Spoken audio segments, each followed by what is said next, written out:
You keep it 100. True. Sometimes I have them thoughts like I'm too real for this shit. And I've learned from other people, and I learned from my mistakes and everything. People have a lot of good ideas, but they don't follow them up. Crazy thing about it, I don't need nobody. I don't need no co-sign to talk about it. The crazy thing about it, everything be crazy. But Def Jam, I had already been in their building. I felt a sense of them wanting to correct some of the things that they did in the past.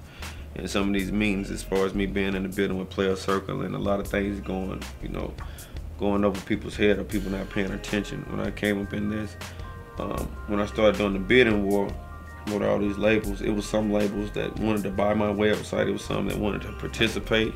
It was some that wanted merch. So it had to do with more than just money and things like that. It trickled down in different avenues that I participate in. I sell merch well. I sell fucking cups online. You know what I mean? I sell Flex Phone, flexphone.com, plug. I do all of that. I walk in, then I turn up, fucking pull up on her. Shawty got a tan like she come from the Bahamas. I do this all night, man, I should wear pajamas. Like this, in these brothers, like this, school, like I turn up, in, then I turn up.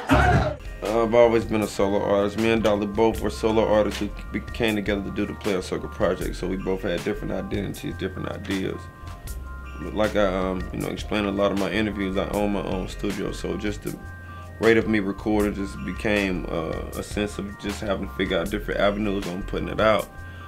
So whether it was Player Circle or Duffel Bag Boys or just 2 Chainz, I started putting out music, and I guess the 2 Chainz thing just started, you know, catching wave, just started creating legs in a mind of his own. And so Technique, which was a DJ at the time, him and Charlie came to my studio while I was working, heard the mixtape that I was about to put out, Travel Valley 2. It was hosted by Bigger Rankin.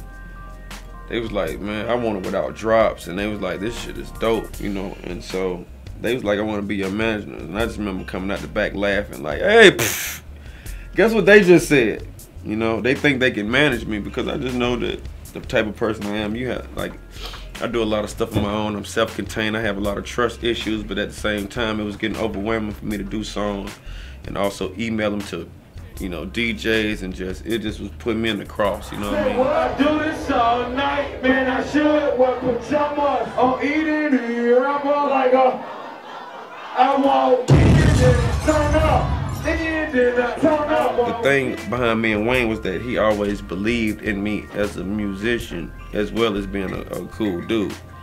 And everybody thought he was the illest nigga in the world. So that's where my confidence kind of started just deriving from. It's like, everybody fucks with you and you fuck with me. You know what I'm saying? And so that's where our relationship came in. He used to say encouraging things on basically that I'm sure another rapper, if they didn't get that, they probably would have just started figuring something else out, you know what I mean? And so me even being around them, seeing what they have, seeing the things that you can get from putting words together, it kind of kept me inspired. Yeah, I'm different. I'm different. Yeah, I'm different. Ay, pull up to the scene with my shit missing. Pull up to the scene with my shit missing. Pull up to the scene with my shit missing. Pull up to the scene with my shit missing. Okay, middle finger up to my digit.